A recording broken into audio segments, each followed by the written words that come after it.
Oh, hi, what's up, bucko? How was your conversation?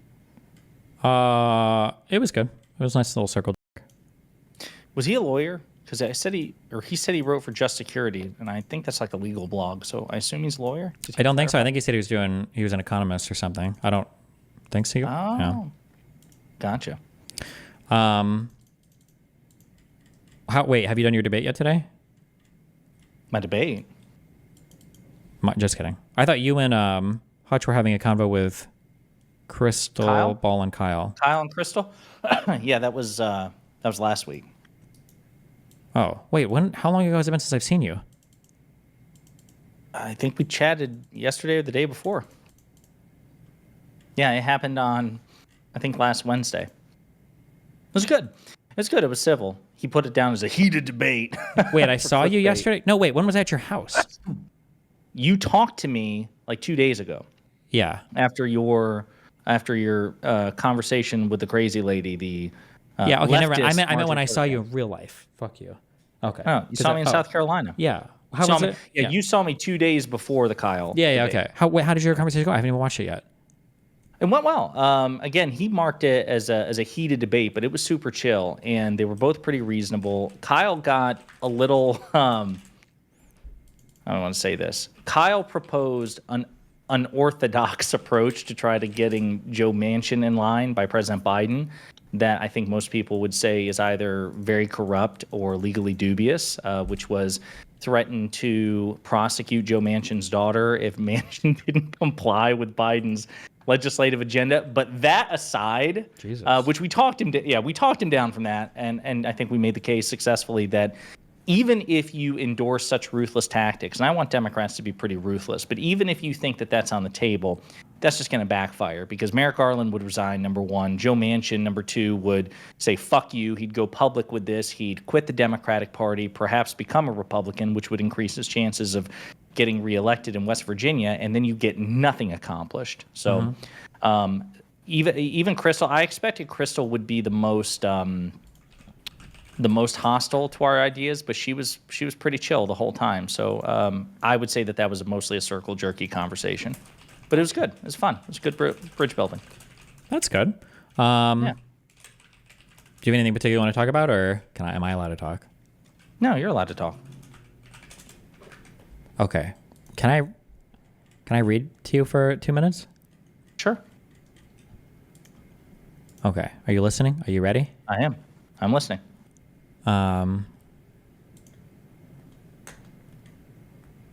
Okay.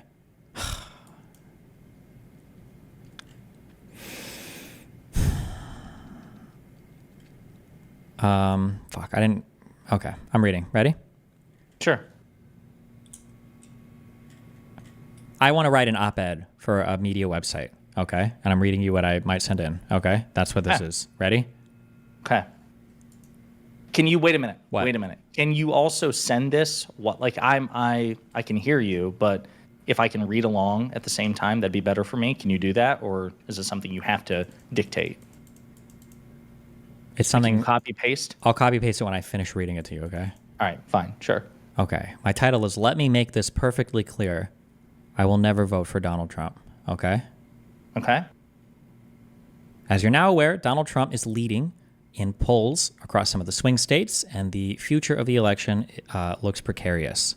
There are two brief thoughts on where we go from here. One, many people have asked me what I'll do if, as is incredibly likely at this point, Trump tragically wins the election. I can't do this. Never mind. No, do it. No, I didn't proofread this enough. Fuck, my bad. Never mind. Okay, I'm just gonna read this. Ready? Yeah, go ahead. Okay. Sorry. Fuck. Two brief thoughts on where we go from here. Many people have asked me what I'll do if, as is incredibly likely at this point, Trump tragically wins the nomination. Will I coalesce around the nominee and support my party? They wonder. This is an op-ed from somebody else. Okay. The answer is no. Also, hell no. Also, how dare you even ask me that? I have spent months calling Trump what he is: a con man, a tyrant, a pathological liar, a flamboyant despot, a fraudster, a big government liberal, progressive in a very poorly fitting and unconvincing conservative costume, a Planned Parenthood apologist, an unrepentant philanderer, a a crook, a creep, a fascist with a spray tan, a reality TV Mussolini, a Caligula with a bad haircut, etc. How could I possibly vote for a guy who I've just described this way? How could I possibly unite around this man when I've spent months correctly observing the fact that he's a scam artist who lies about everything, including his opposition to illegal immigration? It would be nonsensical. It would negate everything I've said about him and make me as big a fraud as Trump himself. So let me make this clear. I will never vote for Donald Trump, not even if he's running against Hillary Clinton, not even if he pays me $1 million, not even if he puts a gun to my head. I wouldn't expect that to happen until he runs for re-election.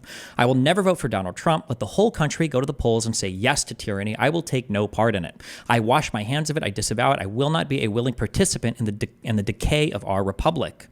Remember, there are no reluctant votes or hesitant votes or compromising votes or votes with asterisks next to them. There are only votes. And if you vote for an authoritarian megalomaniac, your vote is your vote is as affirmative and enthusiastic as everyone else's. You might as well put on one of those dumb red hats and weep tears of joy while you enter the ballot box like all of the other Trumplings, because your vote counts just the same as theirs. I have found no reason to believe that Trump will be better than Hillary Clinton. They are practically the same, which is why they've been such close friends for so long. They are both reflexive liars. They are both clinical narcissists. They are both power-hungry lunatics. They are both ruthless pragmatists who care only about increasing their own authority, not advancing any idea or ideology. They both adopt the ideology that suits them for the moment, and they drop it just as quickly. In the general election, Hillary will run a little right, now that she's not competing against Karl Marx, and Trump will run even further left, and in the White House, they will govern almost exactly the same. Though there are those who think that Trump will, at the very least, nominate conservative justices, but I can't fathom how they've come to that conclusion. Trump will nominate whatever judge can be approved, as will Hillary. Again, neither of them give the slightest crap about conservatism or liberalism. They just want to rule. That's all. The end. Besides, Trump is campaigning as a liberal in a Republican primary. Do you really think he's going to fight to put Antonin Scalia 2.0 on the court? Please. This is the guy who can't stop himself from praising Planned Parenthood. He did it again yesterday, entirely unprompted. He's not a conservative constitutionalist, and he's hardly pretending to be one. If he won't pretend in a GOP primary while trying to win votes in the evangelical South, do you really think he'll pretend when he's sitting in the Oval Office having won the presidency by praising abortionists and calling for universal health care? Stop it. Don't be silly. In any event, even if Trump somehow accidentally nominated an acceptable Supreme Court justice, that wouldn't be enough to override the fact that he's an oppressive dictator intoxicated by the smell of his own fumes. President Barack Obama has expanded executive powers beyond the worst and most feverish nightmares of our founding fathers. Trump or Clinton will complete the process and turn the president into something most closely resembling an Egyptian pharaoh. Trump has already promised to unilaterally censor the press. Will the Supreme Court even matter when King Tut is in charge? I will never vote for Donald Trump. I'll never vote, I'll vote third party, or I won't vote at all, or I'll move my family to the rainforest and will subsist on grubs and wild berries for the rest of our days. Any of these options would be preferable to voting for Trump. I will never vote for Trump, period. There's a bit more to this, but like, does this sound, what? Do you know who wrote this? Powerful. I'm going to guess Ted Cruz or Lindsey Graham or somebody who ended up voting for Trump anyway. Fucking Matt Walsh. What? Matt fucking Walsh. I'll send you the article. I only read about half of it. Bro, what the fuck? Oh, no. Posted on The Blaze back when Glenn Beck was more anti-Trump.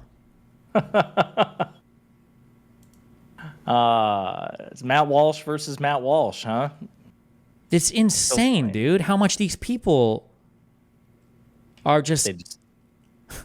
They don't care. They so don't, and they're not beholden to this. It's amazing. Honestly, if we had a liberal/progressive media ecosystem comparable to what's on the right, Walsh would be inundated in this shit. Like, this would be common knowledge. And as somebody who is in this space, I had no fucking clue he wrote this. Did you like find this, or did someone bring this to your attention? Oh shit, I think it Forethought. Fuck, I don't think it was Forethought. It might have been somebody else. I don't remember who sent it to me. Now I feel bad because they're gonna get mad, but somebody sent it to me, yeah. And it's archived. I assume, did they take it down or something? I archived it because when I went to look for it, it didn't exist anymore. Yeah. Or I searched for the archive and it was here, yeah. Because it was obviously deleted, but... Yeah, it's amazing. Again, their shamelessness is their superpower. You know, we talked about this. They have so many institutional advantages that enable Republicans to punch above their weight class anyway. Mm-hmm. The Electoral College and gerrymandering and separation of powers, 30 out of 50 state legislatures, a vast disparity in mainstream and alternate media. And then the other thing is they're just not beholden to things that they said be it 8 years ago or 8 days ago. It just doesn't matter. And I think it takes something that's already inherently difficult for us and makes it almost impossible. Like, it's such a sheer climb. It's like one step forward, two steps back, and they get to play politics like it's a video game on easy mode. And this is just proof of it. Like, if somebody brought this to his attention now, number one, do you think he'd acknowledge it? And number two, if he did acknowledge it, what do you think he'd say? Reading this article is insane. What the fuck happened to conservatives that they all lost their backbone? It's audience capture 101. This is why I never trust any of these fuckers. I don't know. I'll tweet at him and I'll see what he says, because apparently his tweet is still up. So, this was written by Matt Walsh in 2016. If I would post something like this today, it would be like this would be like an unhinged leftist article, right? Like, people say you're an unhinged leftist. Sure. But I'm sorry, you asked me a question of what would he say today? It would be something like, well, I might have believed that back then, but then I saw how effective Trump did govern, and I saw how woke and crazy the left got, and I realized now that, like, it's more important to unite to fight the people that are trying to trans all the kids than it is to not vote for Trump, I guess. But speaking of Walsh, I sent you a tweet the other day of his coworker Ben Shapiro. Did you get a chance to take a look at that? Which one? Show me. Where? Here, I'll send to you again. Well, it's me quote tweeting him, but you should see his original tweet. So, it's in response to Kamala's Twitter page talking about how Trump refers to Democrats as the enemy within and all this shit. And Shapiro responds with, well, Joe Biden did an entire speech from Independence Hall labeling his political opponents enemies of the Republic. Oh, that speech that I've gone over and over again, where Biden, like a dipshit, like Destiny, like a dumbass, he tries to caveat 15 times. Not all Republicans are like this. Not even most of them. He does this over, and it doesn't matter in that speech. They always take like the one or two things. He says all MAGA Republicans, all the Republicans. Yeah, what a bull. Yeah. And at no point does he even threaten to deploy the military against him, which is what that's the whole point. Trump has repeatedly said over the past week that Democrats are the enemy within. He name drops Adam Schiff and Nancy Pelosi, and I think even Paul Pelosi too, just as random examples. And you should look at this because it's a stunning example of like true gaslighting. Jake Tapper on CNN has confronted MAGA Republicans about this, Governor Glenn Youngkin of Virginia, and then I think there was... Who else did he talk to about this? He talked to somebody else about it. Now I'm blanking on it. And even though Trump is clearly referring to Democrats or his political opponents, they're like, well, I think he was actually talking about like Venezuelan gangs. But at no point has Joe Biden ever threatened to deploy the National Guard and the military against his political opponents, even if you think that some of his rhetoric against MAGA is spicy, which I don't think it is, and I don't think he can defend that proposition particularly well. Mm-hmm. But it really is frustrating. And I should say, this is still a coin flip election, man. I mean, we talked about it on Sunday, but there's a clear path to a Trump victory, and I don't know. It's insane. One of the things I wish I would have done it this time, but I got so sidetracked with the J6 video and other things. I really wish that I would have implemented something in my community, some tech thing. Okay, I just had to write. I had to take a note. I really wish I would have created something in my community. I need other leftist communities though to collaborate with me to track like the percentage of people who could sign up to like vote or whatever. Because I think it would be fun, assuming that these people weren't all toxic, fucking degenerate fucking losers. It would be fun to go to like Hasan and Vosh and say, hey, like my community is more committed than your community. Like we're gonna take 5,000 people from each, and we're gonna measure like the percentage that votes. And I bet my community will have the highest percentage of the three. And we could even like bet like cringe shit on it, like whoever loses is to shave their head or something dumb, as a way to like get people to vote and to try to like find ways to verify it in government or state database or something. I feel like an effort like that could be a lot of fun. It would be competitive but. Yeah, so I don't follow Hasan particularly closely. My understanding just from my Twitter feed is obviously there's drama going on with him and Twitch, or people associated with him and Twitch. I don't even know where he is at this point in terms of his advocacy. I know he went to the DNC. I didn't see him, but I think he got kicked out or something like that, or left in a huff. Is he even endorsing Vice President Harris? Because I will say, I'm pretty sure Kyle and Crystal are voting Harris. I thought, or Hutch was under the impression they were voting Stein, but based on the conversation that we had with Kyle and Crystal, they recognize that Kamala is superior to Trump and Jill Stein's not going to win. And so they seem to be backing Kamala and intend to vote for her. Do we know if Hasan is? I want to say the last thing I saw was either him being indifferent or saying Kamala might be better, but I don't know if he's ever given like a full or like a full endorsement for Kamala or encouraging his audience to vote for her. Somebody could link me that and prove me wrong. I'm not sure, but yeah, it is sad that the right ecosystem, they definitely understand electoral power in the way that the left communities don't seem to. There's that. I didn't actually see this myself, the full video, but I saw a screenshot of the video from ContraPoints, is it, where she says that certain people on the left don't want power, they just want to endlessly bitch about it or critique it or something like that. Yeah, and they don't struggle to fix the struggle. They always have to have a struggle, basically. Yeah. Yeah, it's a huge problem. I mean, I think like Kyla, I got in touch with Kyla earlier today about the Las Vegas thing or whatever, and she's really excited about that particular canvassing effort. But is that the last one? Is Vegas and Nevada the last one? I mean, probably, because I think because it's like a week before the election, right? Yeah, we're 2 weeks out. Well, I'm excited. I'm definitely going to be there with a buddy, and I'm probably going to bring a couple of people and go out and door knock. You're going to be there confirmed just Saturday, or I think or what are your plans? Let me check. Yeah, I think Saturday I'll be there. Yeah. Yeah, so it'll be good. We'll get to door knock and do shit there. I know people have asked again, what's the likelihood that Trump does the worst case scenario thing? I am curious, just like where your mindset is with this. If you were to bet that Trump actually tries to do some crazy unhinged shit in his second term versus just, canceling the lawsuits against him, what do you think the probability is? Do you think there's a pretty good chance, I guess my question, that he just basically uses this as a get out of jail free card and fucks off for most of his presidency? I think the issue is that the scary thing is that he's so fragile and he surrounded himself with so many sycophants that I don't know what the extent, like I thought about this more yesterday, especially in the context of his relationship with Elon.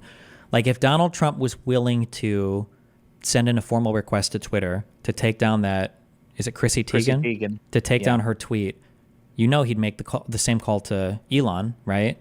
And we know that Elon collaborated with Trump before taking down that J.D. Vance article. Like, would Elon say no to Donald Trump or for anything?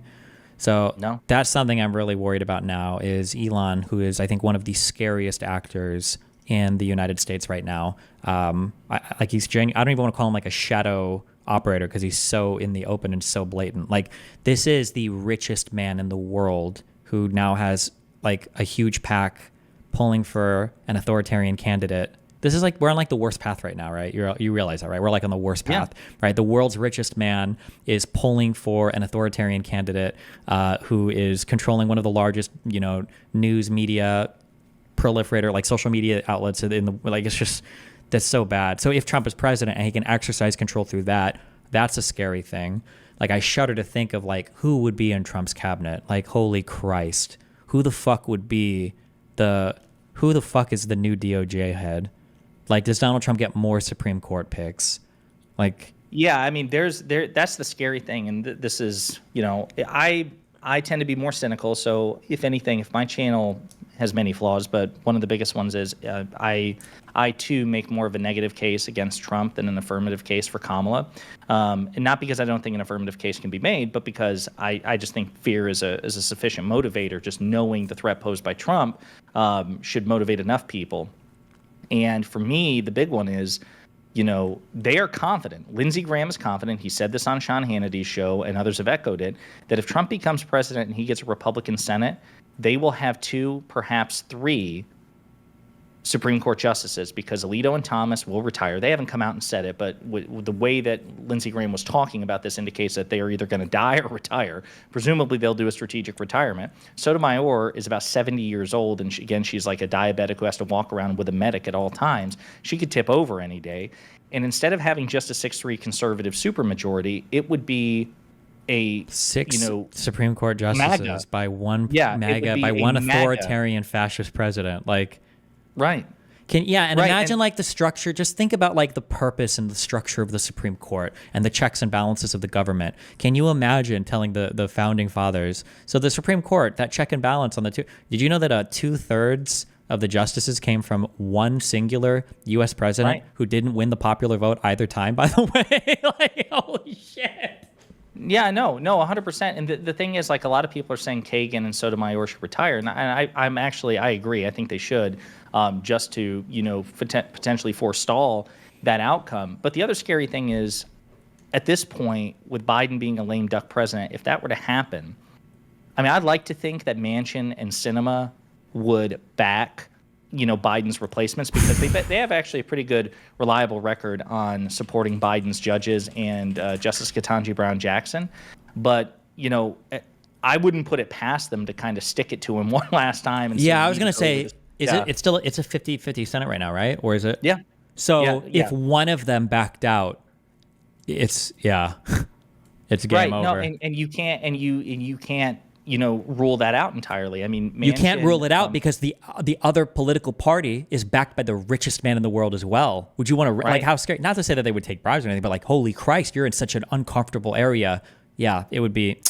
And then imagine now you're losing one of your liberals, right, on your court, and it's like two or of the two, three, yeah. right? So like, yeah. So that's what I'm saying. Like, and the court, and you know this because we talked about it. I do view the court as kind of the final obstacle. I think Trump and MAGA are the immediate problem. But this court and the way we've conceptualized the Supreme Court, I just think it's unworkable. And the more I read Michael Stokes Paulson and consume more of his videos, I think we seriously have to look at Supreme Court reform, because the way it is now, it's not judicial review, it's judicial supremacy. We have a basically top-down relationship where the Supreme Court gets to issue directives to the president and Congress, and there's really no. I mean, there was a thing I tweeted about the other day. There was a Marquette Law School poll that said 90% of polled respondents support fixed term limits for Supreme Court justices and a strict enforceable code of conduct. That is a staggering figure, 90%.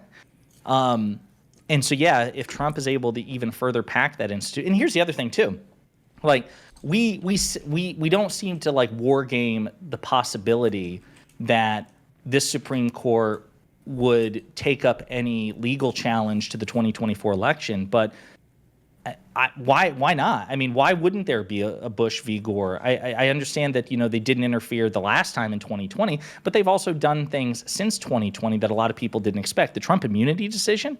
I mean, I think, not to throw you under the bus, but I think even you would admit that you did not predict that accurately, that you thought that this court would be much more rational, and yet they gave the farm away to Trump. So if Trump contests this election, should we just blindly assume that the Supreme Court wouldn't take up any legal challenges and potentially rule in his favor? Yeah, who knows? I mean, like, it's like that immunity thing too is so crazy in their circumstance, because the court has, you call it judicial supremacy, like the court has in a way like given so much power. It's taken power from the legislature, and in a way it's taken power from the judicial, and it's centered it in the Supreme Court, and then it's granted it through the Supreme Court to the president. Because now here's something you have to. This is what's happened right now, right?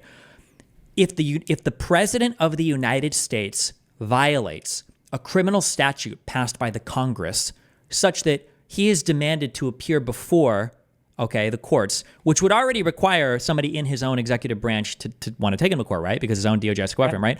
The ultimate say on does Donald Trump get prosecuted for a crime is now in the hands of the Supreme Court justices that he appointed. Right. Yeah, it's a total racket, and you're right. It's a good thing to remember that superficially this is an enhancement to the executive, but the longer game. This is why, again, I view the Supreme Court as the final boss of American democracy, because to your point, there's a leash there, and at the end of that leash is the Supreme Court. So you could easily say that they were actually taking power unto themselves through the executive, and this is just another reason why.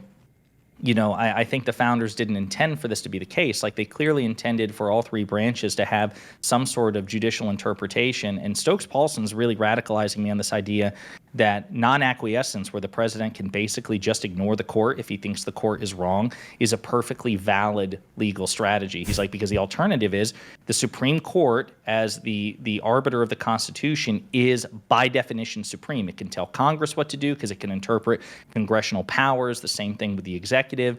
And given that there are no other checks against it, that's a lot of centralized power in these 9 unelected, philosopher kings. And to me, that's just it's more shit added on top of this problem. And even if Kamala wins the presidency, like, it's less likely that we win the Senate unless we wildly overperform in the polls.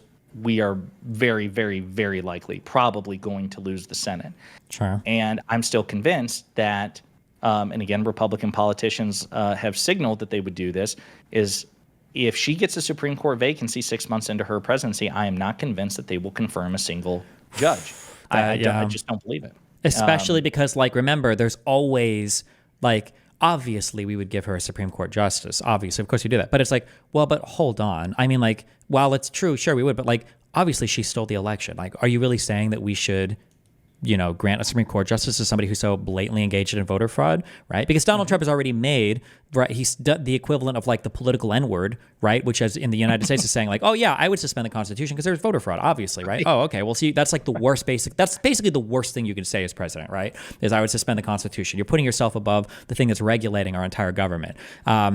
So, like, suspending the Constitution is way less of a big deal than just not appointing Supreme Court justices or confirming them, right? So, right. Well, not to bust Lactoid's balls, but I do go back to him because I like to pick on this idea. You have people out there who are so enamored to a conservative supermajority on the court. That's all they care about. And so you have people who say court packing or court expansion or court reform. That's the real threat to democracy, not threatening to terminate the Constitution when it's inconvenient. And I should say, Vice President Harris has not formally come out and said that she supports expanding the court. She said 5 years ago she was open to it, but she's changed a lot of positions in the past 5 years. And so the whole thing is about preserving this conservative supermajority on the court. That's all these people give a shit about. They will sacrifice anything and everything along the way just to get Supreme Court decisions they agree with. Mm-hmm. I don't know, man. It's scary shit. But, hey, we're going to have a chance to make a difference in Nevada this week. Nevada? Oh, I was thinking in, like, Honduras or whatever country we go to next. I'm just kidding. You just moved to Singapore. Are you, after further reflecting on that conversation with what's her face, how do you feel about it now? I know you were kind of disappointed with it. The one I talked to yesterday or 2 days ago? Yeah, Botcha. I don't know, man. I feel like I see people in chat saying that and I got an email saying maybe she's fucking Russian. I don't fucking know. That shit is fucking wild. That I couldn't. And, like, the way that she was talking to me, I didn't know if this was like a Russian psyop, like mommy dummy, like pacification, like, oh, if I'm just, like, talking nice, like, I'm like a sweet little lady, I could never be mean or propaganda. And I'm like, I'm so mind fucked. I'm like, hold on, we really can't agree on a single basic fact about anything. That's literally impossible.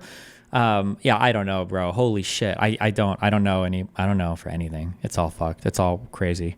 The world is crazy right now. It is. Last question for you. Any ETA on the January 6th video? No. Maybe I'll ask my duders. Fuck, I feel bad. No, I shouldn't feel bad. Hold on. You're wait. Just check out. How are we looking at for a final ETA? Think it's still possible to release before end of month / on the 1st? I'll let you know when he answers, okay? Yeah, please do. When do you do your next spaces? I usually do them with Pisco after my Saturday thing, but I'm going out of town in a couple days, so I don't know if I'll be here for the Saturday thing. Oh my God, you're going out of town? All right, chat, brace yourselves. Fuck knows what's happening next? Yeah. Right. The thing is Hasan still hasn't gotten banned, and I have to leave. I have to leave. Nothing happens unless I'm not streaming. Yeah, so I have to not stream, and I got to see if that's what happens. It's either going to be that or Israel will get nuked or something, I guess. You're going to go on a fucking cross-country road trip just to try to make the one seismic event happen. The one thing, yeah. Hasan's Twitch ban. What are you prepared to sacrifice? What are you prepared to sacrifice, sir, given the stakes? Just in the hopes that it lands, that fate lands. Already sacrificed so much. Okay, what else can you take from me? Okay. Have you heard back from any of these Twitch executives about unbanning you? I saw that some other Oh, okay. I don't know if that. you were- I don't want that. That shouldn't really even be part of. I don't think the main It's nothing to conversation. do with But I this think at all. Like I memed about it, but it's literally nothing to do with it. Oh, okay. Mm-hmm. He's on some sort of like permanent blacklist, like the blackest of blacklists. Well, Anybody else? there's a few people that like on his ticket that he has over there at Twitch. There's an actual note that most people don't have. It's like before you do anything, contact this person. So I mean, that's a very specific thing to have happen for him. He has a specific case manager. Well, yeah, like if anyone was going to make the mistake of giving him a second chance, it's like, no, come see me. God. Oh shit. Well, Dan, are you going to be out in Nevada? No. No. Well, so much for that. I guess I'll see you in Miami though for the election. Yep. All right, guys. You have a good one. I love you. Be careful, babe. Love you too. See ya. Am I quiet for you? Yeah, but you know, everybody just is, you know, fucking me. So let me see what I have your volume set at. It could be on my end. Hold on. I had you at 85. Now you're at 100. Wait, no. Put me back. I should be here. Put me back to wherever I was, I think. Nope. Yeah? Fuck it. This is good. You might want to be a little lower. But Okay. All right. I'll put it a little lower then. Okay. Which is fucked, I think. It's the stuff today has been crazy. Why? What's happened today? It's probably been the craziest day as far as meetings and everything else that I've done. The stuff that is coming down the pipeline for these guys is like, I don't think they understand it. I think that they're still there in like a meeting room, like strategizing, like, oh, yeah. I'm, pretty sure, I don't think Dan Clancy is going to last another week. Never mind 6 months. Damn. Have you like seen all of the other stuff about what's going on? Here's the one problem though. The thing that like may be kind of shitty. I've talked with a few people about this, even like internal Twitch employees, but most recently someone that used to be there. They're thinking that this might just literally be the end of Twitch. Amazon might just pull the plug completely. So then I mean, like, so even on YouTube, Amazon might pull the plug, but even if they did, somebody would go for acquisition or something, right? I feel like somebody would try to do something with it. Yeah, I mean, it's what I'm hearing. Do you know what Eddie's net worth is? The Australian guy that owns Kick? Probably no, I don't. Is the answer to that question? Okay. Do you know? No, I don't. Eddie Kick, billionaire. He's got some good money. I mean, if like you have people like X and Train and all that being worth hundreds of millions, he should, I assume, be. It says 1.3 billion on Google. I was just curious. I was curious if it was like 50 billion or if it was like, 1 billion or whatever. It'd just be funny for Kick acquiring Twitch would just be like the ultimate victory dance that they could do. Rumble would probably try to do something too, though. But I don't know. Yeah. Rumble only has stock to offer is the problem, right? Like they have. I don't think Rumble has actual real acquisition ability to do stuff like this. Well, I'm sure they try to raise money or investment or something for it, right? You know where it should go? Probably to YouTube. That would be the natural home of it. Well, but I mean, from a free market bullshit, right? That'd probably not be healthy, right? I mean, there's enough streaming sites right now, I think, and YouTube Are there? doesn't even really. There's like one and a half or two, maybe, right? It's like Twitch and YouTube are like the big boy competitors. Yeah, I mean, I don't know what to say. I will say, can I do like a little call to action? Would you be okay with that? Just, I know you have your own shit, but Go for it. Call to action. Listen, for you guys in the United States, okay? If you're in the US, this is an important thing to do. I said this before, and I want you guys to just do this again. It actually only takes 5 minutes of your time, and you can do it now if you're on the West Coast, which is crazy. If you're on the East Coast, it's too late. The West Coast, you can do it. Google your zip code, okay? So your zip code might be 90210, okay? And then representative house, okay? That's what I want you guys to do. And I want you to actually call the number and talk to them. It doesn't matter if you get I'll put it this way. There's about a 20% chance that you'll actually get a hold of the actual congressman. I shit you not. The actual dude, like the major what's her name? MTG? Like, you'll actually get her. There's a 20% chance. The other 80% chance of the time, you're just going to get a staffer. Talk to them and tell them what happened at Twitch. That they silently banned Israel for a year, and then they lied about it, and they're trying to get out of it, and you're upset about that this happened, and that isn't that illegal because of anti-BDS laws and everything else. I'm not joking. Like, everyone here, like, doing emotes and shit like that, like, literally, just do this for yourself. If you guys go, if even 1/10 of you guys did it and called, this would be even more impactful, because I'm telling you, when these people get messages about from their constituents about the fact that, hey, Twitch banned all of Israel for a year, and then they lied about it, and then they tried to cover it up by deleting the threads and everything else. I'm going to tell you what I said last night. This is a good thing. Imagine Hasan getting questioned in a congressional hearing by... It'd be even worse than that conversation with Jank. What's the name of the guy with one eye? Oh my God, Crenshaw. Imagine Dan Crenshaw cinematic that would be. Questioning Hasan, but it will only happen, you guys. It will only happen if you actually call your House of Representatives. Just Google your zip code, House of Representative, do it, and just, even if you talk to some dipshit, it doesn't matter. It goes straight to them. Twitch banned, do you know about this? Twitch banned Israel for a year. For a year, silently. They didn't tell anyone, and then when we discovered it, they tried to cover it up and hide the evidence. That's it. That's my call to thing of what I want you guys to do. Please actually do it. Don't just say you're going to do it. Actually do it. And that's all relatively true. I mean, 100% true, actually. I don't know. Their statement was fucking unbelievable. Did you ever go through it? How fucked it was? How, like the excuse they gave for what happened? It was so unreal. Yeah. It would work that way with a smaller company if it was for like 2 days. But the fact that it carried on for a year, so many people brought it to their attention. Support was literally responding to tickets. If this was the case, they would have to admit to a staggering array of inadequacies that they didn't notice somehow, that a whole region couldn't sign up for accounts, that they weren't paying attention to hashtags on Twitter, despite the fact that we've seen them pay attention to some, that they were ignoring content creators from a certain region, that they had pushed a major change like that without anybody reviewing it or understanding it or knowing what was happening. Like, there would be so many mistakes made for that to be the case. Yeah.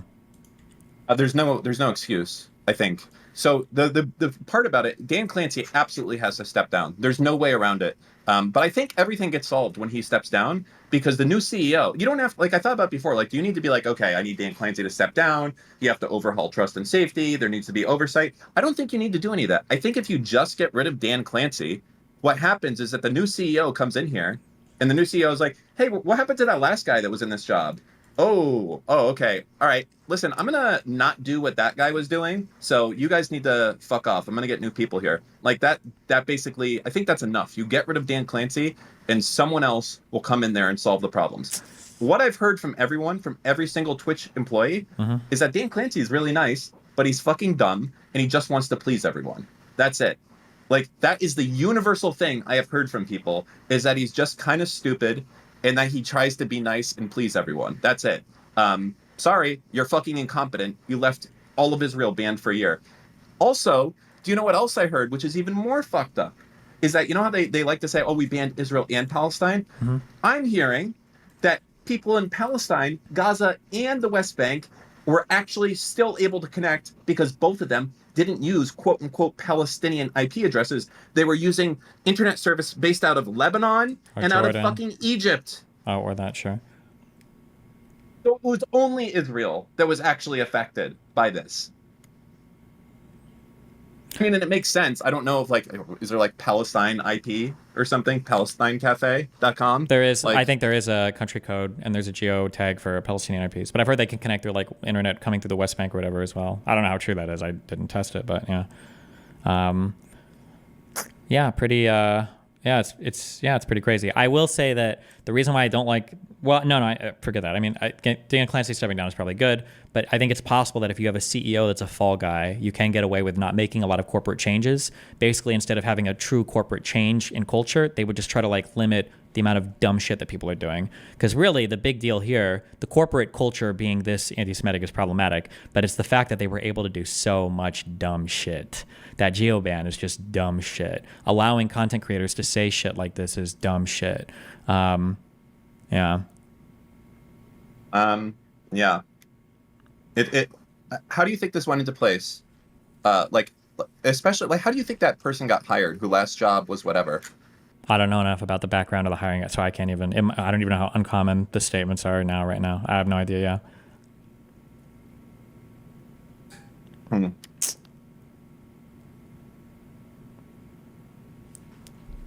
Yeah, I don't know. The geo ban is not a result of anti-Semitism. I mean, like, have they ever banned another region ever because they're worried about gore? Like, has that ever happened ever on Twitch's history? No, not as far as I know. They've never banned another country, right? Like the Ukraine, Russia. No, no. Like Yemen, etc. Like no.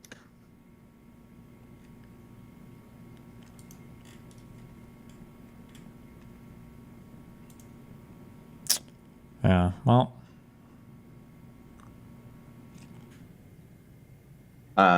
Sorry, I'm just typing at the same time. It's crazy.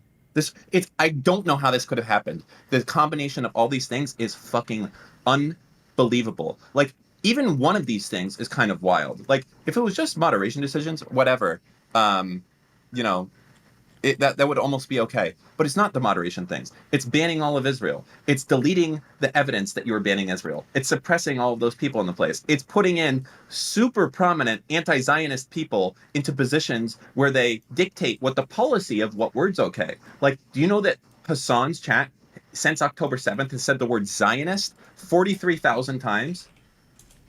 That whose? Oh, Hasan's Hasan's chat. chat. Oh, that's not Yeah. surprising at all. Yeah. Yeah, 43,000 times. You know, it's because the people that, like these people that are coming in and Twitch and safety, they decide, they make rules like, hey, saying Zionist is okay. Zionist pig dog, that's fine. You can say Zionist pig dog. Zionist pig dog is fine. That's what they say. But of course, can you say that about anyone else? Fuck no, right? It's Twitch sanctioned anti-Semitism. Yep. It's fucking insane. Yeah. It's crazy. Like, the people who touched anything to do or knew anything about this IP ban.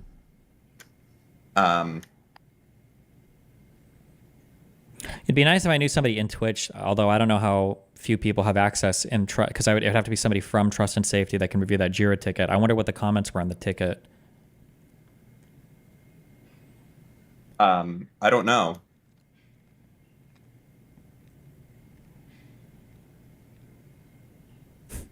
Like, the incompetence is unbelievable. Absolutely.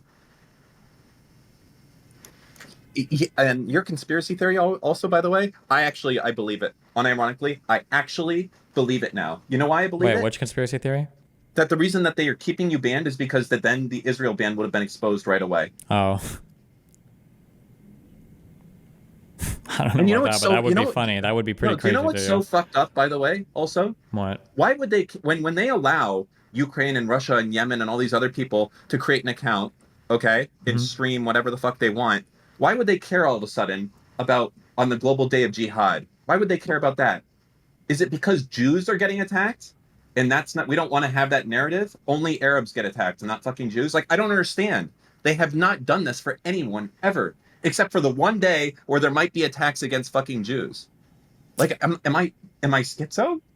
I mean, Global Day of Jihad could also mean attacks against Jews in America as well, against right? Jews, yeah, against Jews, yes, in America, against Jews. But I'm saying it wouldn't prevent somebody from America from. Oh, you're saying like the ban in Israel. The ban doesn't make sense either, because why didn't they just ban the IPs as well? Like, it doesn't make sense. It's just like, I'm sorry. Yeah. Do they think fucking terrorists are bringing their MacBooks out in the field with them and like, hey, dude, let's shoot this fucking execution video. Hold on, let me open up my MacBook. And it's like, yeah, ISIS just like spent like $10,000 and got an editor to stage this execution. Oh fuck, but we don't know what a VPN is, and they blocked our ability to sign up on an Israeli IP. Guess we're fucked. Like, it's just so stupid. It's so dumb. Yeah, pretty dumb.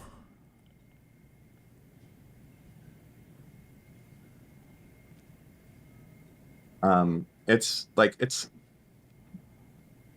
think there's like this difference between pretty dumb to, let me, so I always default to like, what's the most likely explanation? They're fucking stupid. But like an organization like this, I don't think they can be that stupid to like miss that they blocked Israel all year. I feel like people would have told them that in analytics. There's got to be emails from marketing like, hey guys, we have some Israeli advertisers, but their volume's down. That has to be there. They're just lying. Wait, real How do quick. you- Yeah. Wouldn't this have been exposed sooner if it was a whole year? Dan knows people in Israel, right? That's kind of the weirdest part, is that it was exposed earlier. Twitch just like ignored it completely. There were hashtags on Twitter. Swept it under the rug. Yeah, there were hashtags on Twitter. People sent in support emails, and support responded and said, sorry, you're ineligible to create an account. And they, it's just not, they knew, yeah. They literally swept it under the rug over and over and over again. And you know,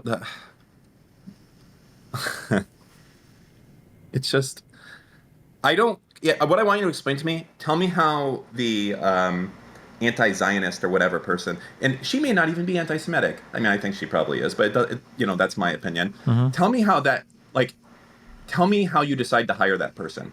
Like, let's say George Santos is found innocent of his crimes.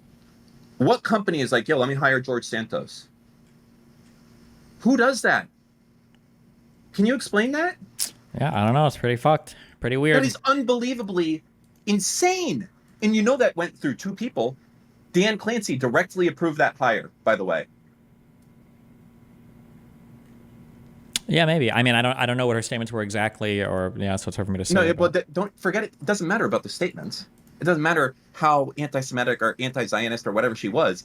Why would you hire someone that has the fucking reputation and baggage of George Santos? I just said George Santos was found innocent. He actually didn't lie about anything. Would you hire him? I mean, probably not. No. What the fuck? And they hire the person, and this is the person like in charge of deciding what gets said and what isn't get said, as far as I know, on the platform. That's crazy. Chat, that's crazy. Chat.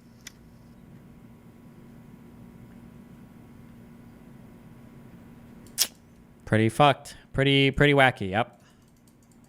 All right. Anything else? Or I got other articles I'm covering as well. A lot of memes on the horizon today. Oh yes, one last thing. Sorry. Mm-hmm.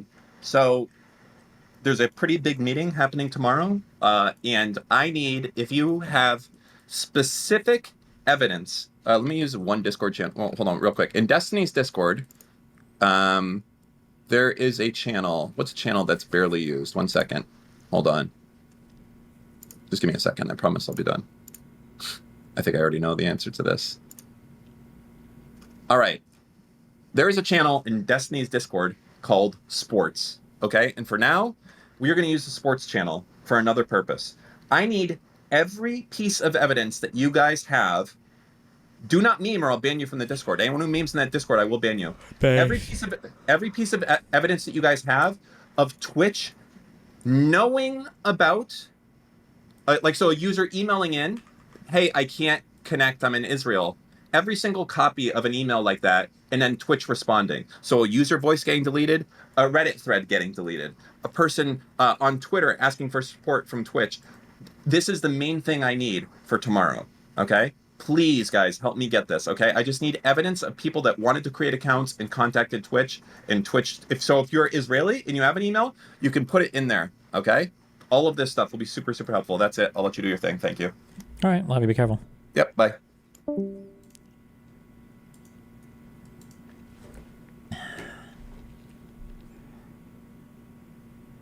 Jeez.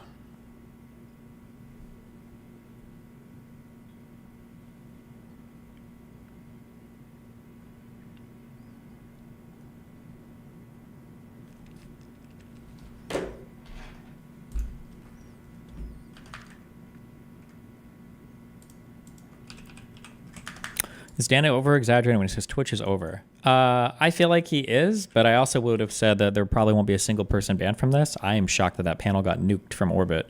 30-day bans right before the election. That's pretty crazy. So who knows? Who the fuck knows? $20. At Destiny, do you think I can leverage my veteran status, get a better position for a complaint if I calling the House of Representatives in California and call Call out Hasan and Frogan. Who knows? Maybe.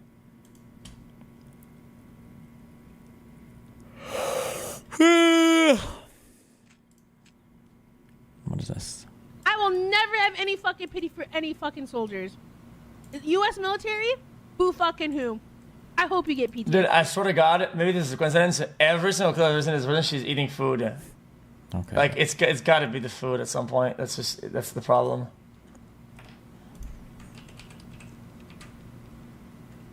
Like, I'm not making this up. I'm not making this up. You can look, and it's not even offensive either. You can literally look at her top 10 clips. I swear to God, you can probably 6, 7 of those just eating food. I do the ones I do. Oh, hi. Hey, what's up? Hello, hi. Hi. You have a minute. Wow. Wow. Quick one. A lot of stuff going on today. Oh, you wanted me to stop I can calling it a go- civil war in the Donbass. That's fair. I shouldn't. I should just say military invasion, basically, from Russia. That is true. Damn, why do you agree so fast? I was supposed to convince you. No, you don't have to convince me. I mean, that's just the talking point is they call it a civil war, but I mean, in reality, they were Russian. It was all Russian instigated. Yeah, of course, yeah. I just really kind of like didn't want it to be to call you out on that because you are already doing a good job of making points about Ukraine and stuff like that. But many people like in Ukraine specifically who watch Loner Box in particular were a bit like upset that he continues to call it civil war. And I heard you as well because Trumpists now, MAGA people, are always saying like there was no wars under Trump, right? Yeah. And they bring up that, and you bring up Ukraine correctly, obviously, but yeah, it's just you can, I guess, say it was kind of a civil war, like for like a month essentially, because in the first few months after they annexed and occupied Crimea, they started transferring weapons, artillery, tanks, and things like that through Crimea to Donbass and give them to separatist groups. So the groups that they propped up and they were led by Russian citizens and Russian officers of the military and the FSB as well. So people like Girkin, for example, they are Russian citizens who were like leading the Donbass separatist movement. Yeah, but you have to be careful. It wasn't really authentic. You can't call it a civil war because that's the propaganda talking point. Because if it's a civil war, then Ukraine is just killing its own citizens because they just want like freedom and prosperity, and then Russia had to invade to protect the people that were being genocided by Zelensky. Yeah, that's the propaganda talking point. And never mind the fact that it only lasted, they tried to do it with just separatist groups because for them it was much more convenient to take Donbass just by using local forces. But our people managed to push them out. And basically we almost reached our border. So we almost retook everything that separatist groups took. And they saw it and they then employed 12,000 Russian armed forces there. So 40,000 separatist groups, people, and also 12,000 Russian armed forces people. So you really, at that point, you really can't call it civil war, even if you try very hard to, because there are actual like troops of Russia there. Yeah. And also just something for you to know, maybe if you're interested at some point, is that they do it all the time. So they said that it was civil war in Moldova, for example, in Abkhazia, Ossetia, which is Georgia, in Georgia. They did for example, Chechnya is within Russia, so it's not like a separate country, but they did the civil war wipe even there. Yeah. So they always use this. It's a hybrid warfare tactic. But in Ukraine, it just really didn't work for them because it was so unsuccessful. So they were kind of forced to full scale admit that they are employing troops there.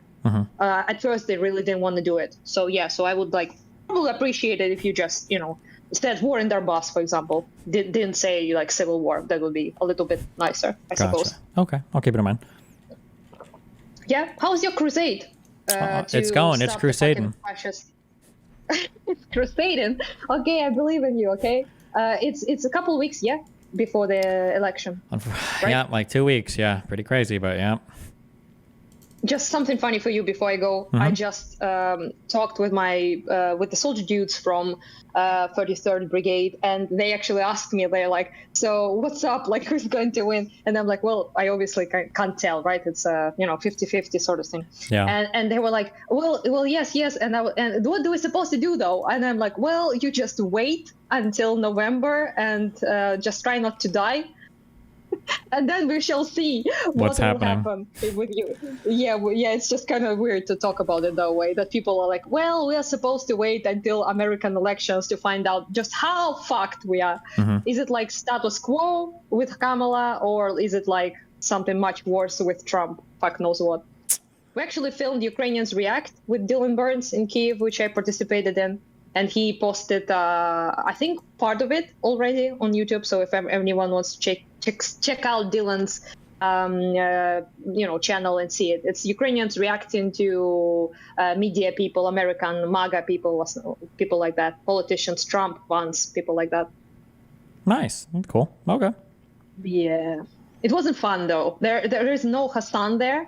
Yeah. Just a warning. No drama. But no MAGA fun. people are even worse, okay? So I'm not like, no, not worse, actually. I think I'm more angry when I hear leftoids and Hasan, but it's more depressing to hear people like Tim Pool and MAGA people. It just makes me more upset, you know? It just ruins my vibe. It doesn't make me angry, it just makes me sad.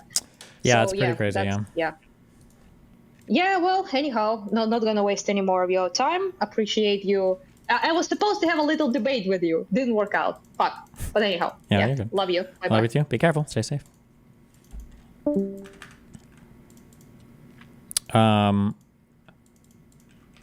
don't know why I say civil war. I think I've just gotten so used to saying it. It was a war instigated essentially in the Donbass by Russia, instigated and backed up by them in order to maintain the fighting in that territory. I don't know why I call it civil war sometimes, but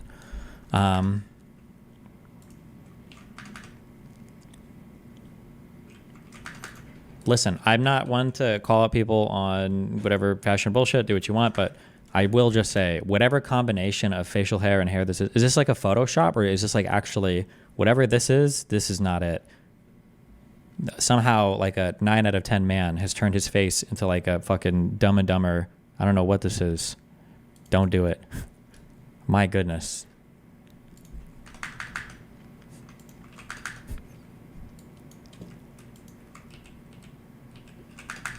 Okay, so I'm running through all these clips I've got. Effort into fucking DEI, who invest all of their time and effort into fucking DEI initiatives in video games or whatever, are now making fucking hit pieces, and now I have to take that shit seriously? Like, get the fuck out of here. Why am I supposed? He's so mad because remember, the thing is here, like this is the thing that's triggering Hasan the most, okay? Remember this. Don't ever forget this. The thing that's triggering Hasan the most about all of this is that he might have to actually respond to something of substance. That's the biggest issue. He's used to being able to never having to respond. He doesn't have to respond to anything. He's above it. He doesn't have to. He just needs to be like a 15-year-old and he's good. That's it. But the fact that he might actually have to say something of substance, oof, it's like super, super, super, super, super difficult for him.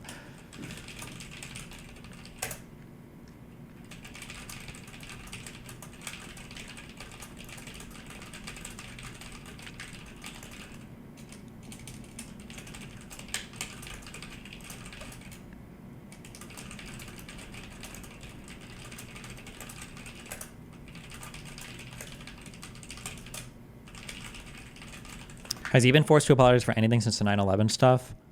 I don't think so. And that was one of the most painful, video games that was one of the most painful conversations I think Hasan has ever had to have. Watching him sit there being chastised by his fucking uncle, my God, that was fucking hilarious.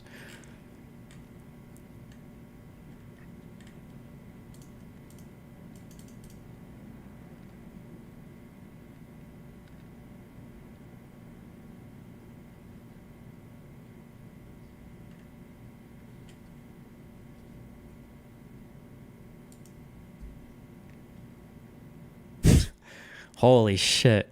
As soon as he typed this out, I heard this in Hasan's voice. Oh my God, what the fuck?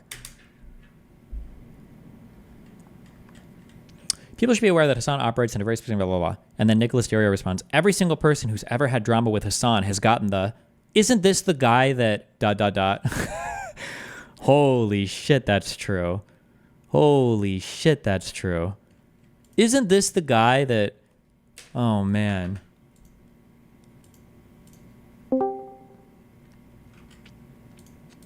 Hello? Fuck, what's up? If I catch you at a better time, I come back in a little bit. Do you want to come back in like 1 hour? I'll try. Okay. Or wait. Please. Well, fuck. What is... fuck. Oh, good luck.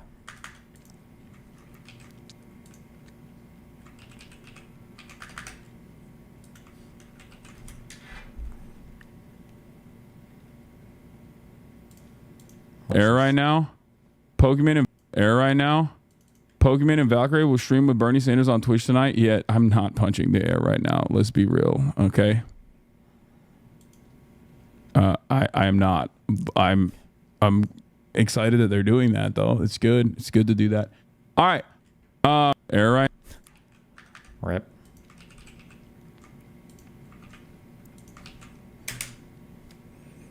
Hasanabi. My best friend's boyfriend is a D fan. He was alright at first, but as he became more comfortable, he began showing his true beliefs and colors. She got too fed up, so she broke up with him. I stand with her, but I also know he is only going to fall more into the hole, and it does make me unironically sad. Okay.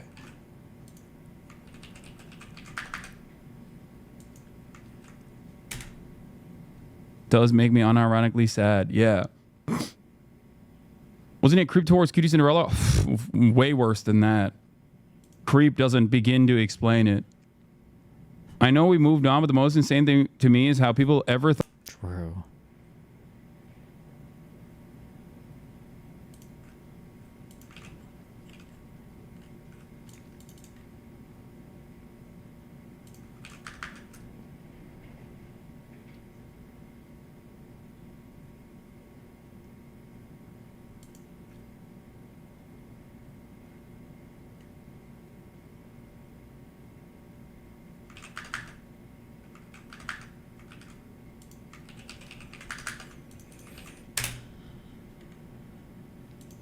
Okay, 6250, 9/11 baking stream with Raf and Capri.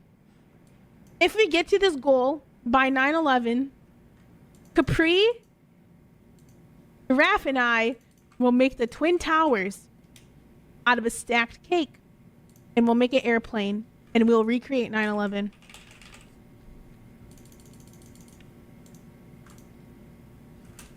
Okay, 6250. 9/11 baking stream with Raf and Capri. If we get to this goal by 9/11,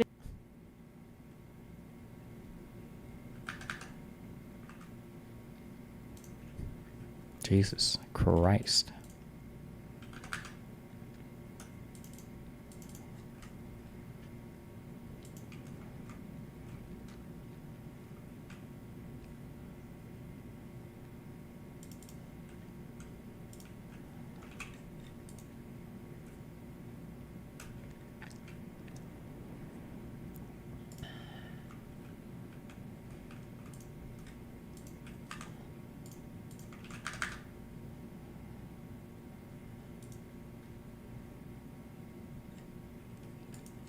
What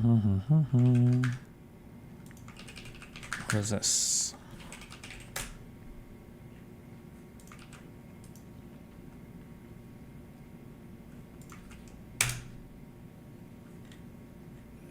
Twitch apologized after some users in Israel and Gaza barred from making accounts.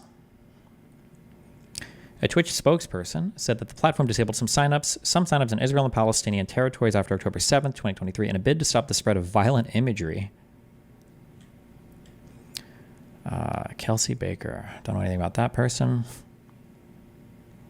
Twitch, the popular online streaming service, apologized Monday after the company was accused of disabling signups for the platform from some users in Israel and the Palestinian territory since October 7th, 2023.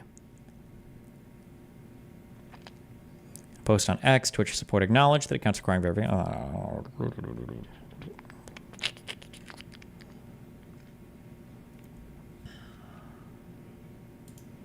A Twitch spokesperson told the Post on Tuesday that the suspension mechanism was meant to be temporary, but was mistakenly extended until we were made aware of the error this week. What do you mean, mistakenly extended? What does that verbiage even mean? The company said that users in Israel and Gaza can now create and verify new accounts.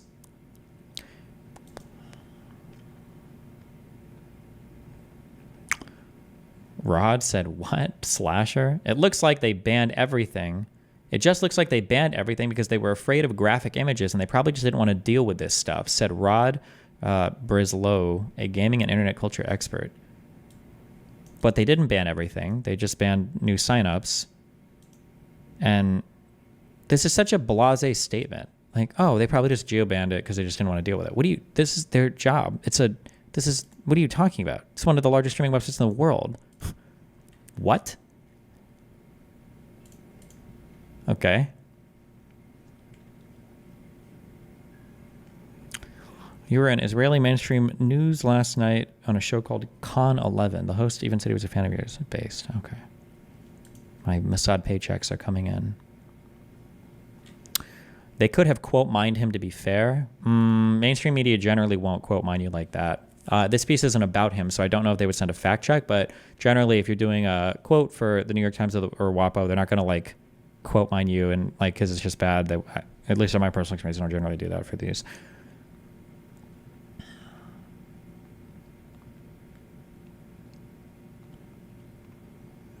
Twitch saw a significant round of layoffs earlier this year with 500 employees, or roughly 35% of its staff impacted, which Brislow said may have hindered the platform's moderation efforts. Do we even know if people in moderation were fired? We don't even know that. And Rod doesn't know that, so why the fuck would he even be the one that get commenting on this?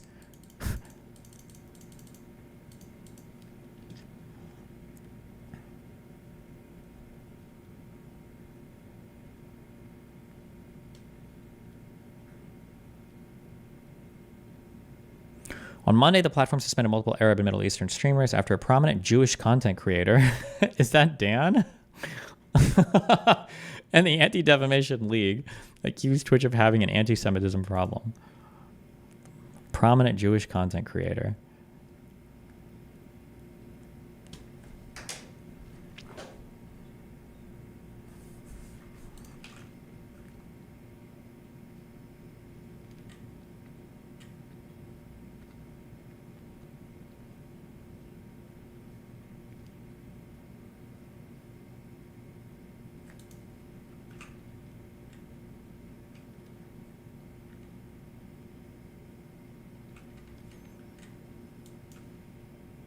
Oh, I'm sorry. It could be Ethan as well. My bad.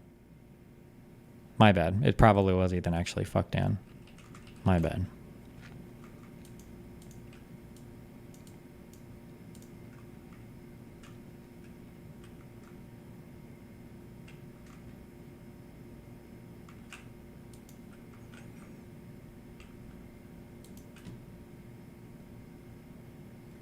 Jesus, that PC Gamer article title. Under pressure from pro-Israel group, Twitch banned several Arab streamers over a month-old TwitchCon panel. Jesus.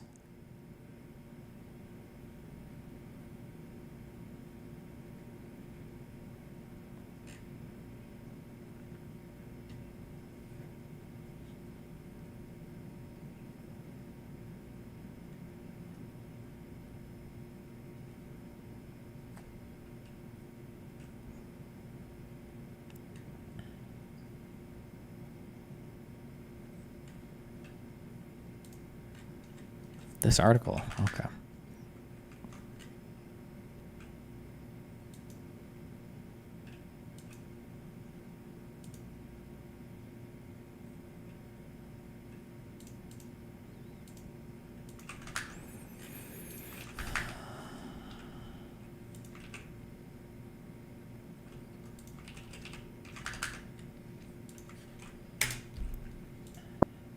Bro, Matt Frogan's taller than him. Also, I love it, like the recent, in the last 24 hours, I've discovered like a thing that the D community like tries to use against me is that I'm 5'3", and I'm like, okay, all right, if you say so. Okay. Wait, is he actually 5'3"? Is that really his actual height? Is 5'3"?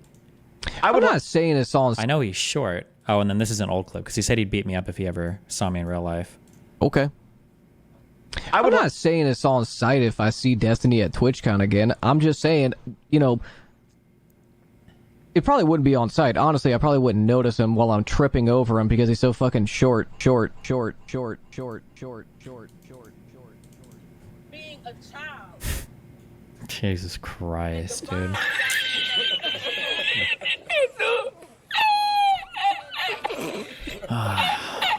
Oh man.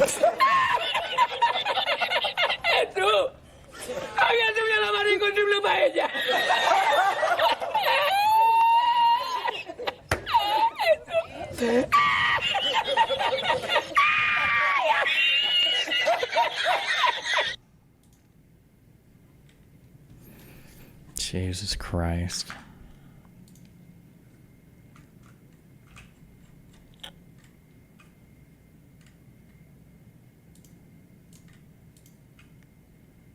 He has a picture next to Denim's. He's shorter than her. Rip. You should unironically watch the past 30 minutes of Hasan's stream. He says a bunch of shit. Yeah, Hasan is crazy, okay? What do you want me to say?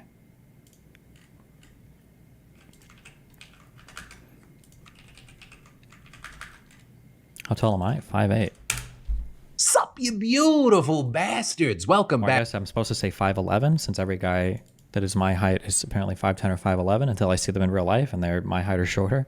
Back to the Philip DeFranco Show. You daily dive into the news. We have a lot to talk about on today's extra large show. But first, we got to talk about this Twitch dumpster fire, because there are actually several different news stories happening here, though kind of at the center of it, you have Ethan Klein, Hasan Piker, and a creator by the name of Frogan. But where we'll start is with the fact that over the past few days, we've seen the platform accused of ignoring anti-Semitism by creators like Ethan Klein. Multiple content creators have been banned for what were deemed hateful comments, and all of the fallout that's come from that as creators and fans go after one another. Though technically, you could say that all of this started when Asmongold made his horrendous comments last week degrading Gazans, which, as we covered on the show, was something he apologized profusely for after getting banned. But then the spotlight on the situation shifted after Klein put out a video last Thursday called Twitch Has a Major Problem. And in that video, Ethan claims that Twitch harbors anti-Semites and actively ignores it. And as some evidence, he points out that Twitch recently unbanned Sneeko and Fresh and Fit, for content creators that are unambiguously anti-Semitic. And then on top of that, he highlighted this segment from an official panel at TwitchCon, where multiple Arab content creators alongside some non-Arabs made a tier list. Well, it's a panel hosted by Frogan and 4 of her friends, in which they have a tier list where they rate people where good is Arab and bottom is loves Sabra. Sabra is a very popular hummus brand. I know in Israel, it's pretty much in everybody's refrigerator, and it's kosher. They're an American company, but they've been the subject of the pro-Palestine boycott. I mean, it's kind of just Arab good, Jew bad. I mean, I'm having a hard time seeing this any other way. And what's crazy is that I've been suspecting that Twitch has an anti-Semitism problem. Obviously, it started with Hasan platforming Houthi terrorists and showing unfettered terrorist propaganda on his channel. And then along with that, Klein also added, If they were really serious about anti-Semitism, Sneeko and Fresh and Fit would never have been brought back to the platform. It's just a no-brainer, right? But they were welcomed back with open arms. And I mean, their whole platform essentially for the past year has just been anti-Semitism. I'm not even kidding. And that's literally all they talk about. Now, all of that then led to Frogan, who's a mod for Hasan Piker's stream and also streams herself, responding and writing on Twitter. Ethan Klein lied again and said, myself, Arabs, which is the show, and our guest did a tier list where, quote, good equals Arab and Jew equals bad, which isn't what happened. Our tier list was, quote, who has Habibi Pass, which is a meme tier list we did with a variety of creators. Here's the clip with the context. But then sharing a clip from that event and adding, the whole basis of my podcast, Arabs with Capri and Rap, is that we are all Arabs from different religious backgrounds. I am Muslim, Capri is Christian, and Rap is Jewish. Sabra hummus is objectively the worst hummus to exist and is the unfortunate standard of hummus in the US. Right, so with that, you had some feeling that was a reasonable response, though others still called it a dog whistle to say Israeli without saying, especially given the context Klein gave earlier about its popularity in Israel. However, all of that was kind of just the tip of the iceberg, because Frogan ended up deciding just a day later to open up an entirely new can of worms after saying on stream, I have no pity at all for any fucking soldiers. I will never have any fucking pity for any fucking soldiers. The U.S. military, who fucking who? I hope you get PTSD. The ones the ones I'm like whatever about the U.S. soldiers are the ones that like acknowledge that like what they did was wrong. They didn't know back then. Whatever. You're a good person in my book. The U.S. military, they're like, yeah, like, you know, I did this back then, but now I know it's wrong. Like I'm changed. Like imperialism, this. You don't deserve the PTSD. But like any other motherfucker, you're doing them. Oh my god, I want my fucking Camaro, no student loans. Fuck you. I hope you get PTSD, and I hope you get no health insurance when you get back into America. Now with that, she did eventually give a sort of apology, but even with that, many users pointed out that Twitch's hateful conduct specifically covers veteran stats, so they argued that she should be banned, arguing things like Twitch ban logic, Rogan saying military service members should get PTSD, no suspension, e-girl streams softcore porn, 24-hour suspension, Asmongold calling Muslims inferior, 14-day suspension, being a Jew in Israel, unable to even create an account on the website. So say we're going to talk about that last bit at the end of the story. Like always with situations like this led to people digging up old clips of her saying other questionable things. Like with a clip where it appears that she may be hinting that her cousin may be involved with Hezbollah. By the way, by Monday, Twitch eventually cracked down and banned Frogan, which led many to believe that was because she was wishing American veterans get PTSD. However, it appears that is not the official reason. Instead, it appears that it was because of her comments on that TwitchCon panel, which is over a month ago, because they also banned the others on that panel, which also led to calls that it was being racist against Middle Eastern voices. And on top of that, Twitch permanently banned Sneeko, something that Klein felt was necessary if they wanted to tackle anti-Semitism seriously. And it also looks like the decision was in part taken because of pressure from the Anti-Defamation League, with the ADL even tweeting out a whole thread on this. It started by saying, ADL spoke to the Twitch staff today after becoming aware of several concerning incidents on the social media platform and or involving Twitch streamers in the past week, with the men going on to mention Frogan by name. And so with all this, we've seen Frogan not happy with the 30-day ban, saying 30-day ban for saying people like bottom of the barrel hummus, but other people get 2 weeks for advocating for the genocide of Palestinians. Got it. Or with the last part, a pretty obvious reference to Asmongold's ban. But with all that said, like that doesn't even bring us close to the end of all this. Because after the ban of Frogan and others on that panel, many of whom were avid pro-Palestinian voices, content creators like Hasan Piker began to react in frustration. And in particular to a lot of these controversies being spread and encouraged by various subreddits and the creators associated with them, to which Hasan said, there is no winning in this battle. He's such a fucking... God, he victimizes himself. It's so fucking pathetic. It's actually pathetic how much of a fucking pity party this privileged loser West Hollywood Nepo baby fuck makes himself out to be. It's so insane to me. Okay? There's no winning in this battle. There's nothing you and I or this community or anyone can do. Nothing at all. This is precisely the reason why I just eat it every fucking day. Okay? For the past The reason why he quote unquote eats it every fucking day is because he knows he can't watch any of the original criticism, because if he does, it'll make him look bad in the eyes of his fan base, because his fan base doesn't engage with any of the original criticism. It's only the simulacra that Hasan has created in their minds. Always. It's always the case. 12 months. For the past 12 months, this has been endless. Okay? When they can't get anything off of me and my statements, then they fucking turn around and, you know, pick apart different statements from the chat. If they can't do that, they go after people that are also pro-Palestinian, but have smaller audiences. Hasan then went on to claim that many people's opinions are turned into a caricature of who they are. Like, for example, he says that Muslim people are often painted as anti-Semitic no matter what, with that arguing that there isn't much he can do to change people's minds about it. There is nothing I can do. There is nothing I can do. All I can do is just take it. Just like all Capri Sun Poppy and Frogan and everyone else that's getting banned in this mass ban wave, that all they can do is take it. But then at almost the exact same time Hasan was making these statements on his stream, Klein was also streaming. With most of that criticizing Twitch for having an anti-Semitism problem, right? Talking about the recent unbans and criticizing people like Hasan for letting it become commonplace on Twitch. And among his problems with Hasan is that he's promoting this guy from Yemen who many think, Klein included, is actively involved in Houthi piracy. But this is others argue that at the very least he's just a guy that is extremely anti-Semitic. Klein also blasted Hasan and others because of clips like this. I think like anyone who does our general job, and especially someone like him who I only make $3 million a month. I'm middle class. He makes $30 million a month. He's $30 million a month? What are we even saying right now? Upper middle class. He's upper middle class. And it's like, we won the lottery. Why are you? Also, so funny when Hasan does this all the time. I have a doctor's car, a doctor's salary. About the This motherfucker says you are rich, so why do you care about anti-Semitism? Also, like, Hasan is, you know, probably as rich as I am. Let's be honest. He downplays as well. He gets like the same concurrent viewers as we do, and he collects all the money straight to the dome himself. Okay, so like the same logic. Just say, hey, Hasan, why are you getting so worked up about Gaza, man? We won the lottery. You're rich, dude. Just chill. Like, what a pathetic fucking response. And honestly, for this part, it kind of just goes on and on from there because they're doing all these during live streams. We're talking about tons and tons of hours. I'll link to it down below. It's just something we can't cover point by point in this show. So if you want to do an even deeper dive, you have the tools at your fingertips. But then, as I promised I would come back and touch on, something that many people have pointed to as proof that Twitch was being anti-Semitic is the fact that Israelis weren't able to sign up to the site. But among others, you have political commentators like Destiny bringing this up, and also Twitch said that it fixed it shortly afterwards. Saying when signing up for a Twitch account, you can select an account verification method, email or phone, for added protection. Following the October 7th, 2023 attacks, we temporarily disabled signups with email verification in Israel and Palestine. And going on to claim we did this to prevent uploads of graphic material related to the attack and to protect the safety of users. So Twitch then going on to say that not letting users sign up with an email later on, that was a mistake, just an oversight, and that it's fixed now. So this, as you might have noticed, there was a big community note on that. With that note claiming that Twitch's explanation is not true and that even phone verification signups weren't working. With now all of that said and as things continue to play out in real time, I gotta pass a question off to you. What are your thoughts with this mess? Any and all of it. I know there are a number of things at play here. Any and all of it. I'd love to hear from you in those comments down below. But then taking a quick break from the news, does anyone else equate fall with the ultimate comfort vibe? And in my opinion, nothing says comfort and cozy like Cozy Earth. Like they've mastered the art of comfort. So thank you, Cozy Earth, for that, but also for sponsoring today's show. And yeah, believe me when I tell you, Cozy Earth sheets are hands down the most comfortable I've ever slept on. Even our guests, when they come over, they can't stop raving about them. Right? Made from viscous derived from bamboo, their bedding is designed to naturally regulate temperature, which is a huge thing for me because I tend to run hot no matter what the weather is outside. But also, not just the sheets, Cozy Earth towels are also next level. They're made with a luxurious blend of cotton and bamboo viscous using zero twist technology, meaning these towels are seriously soft and they feel amazing. And honestly, every Cozy Earth product is made with the kind of softness that Wait, zero twist technology?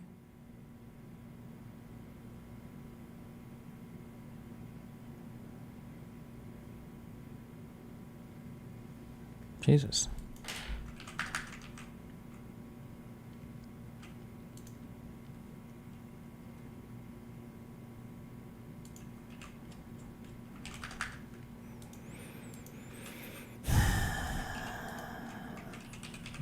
Okay, two non-Hasan things.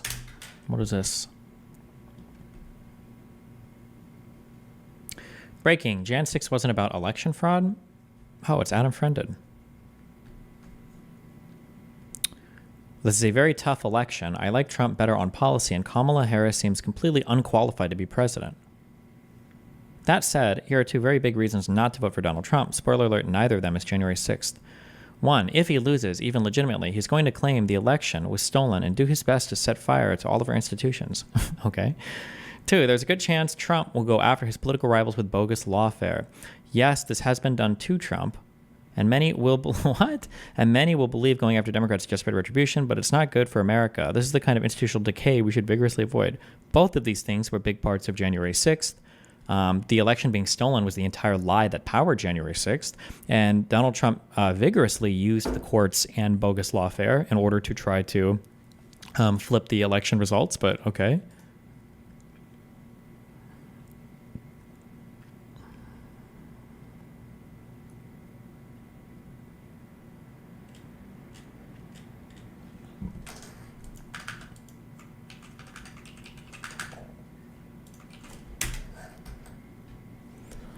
Tim Pool announcing he wants to end his company a couple weeks after losing Russian funding.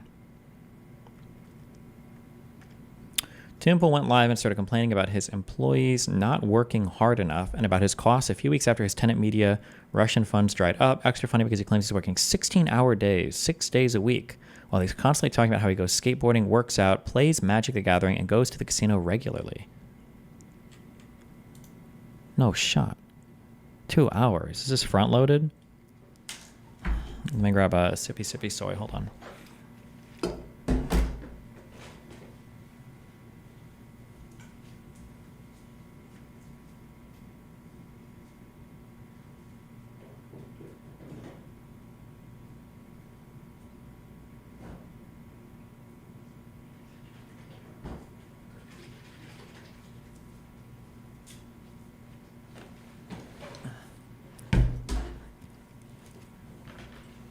Actually, fuck, let me use the restroom too. Hold on.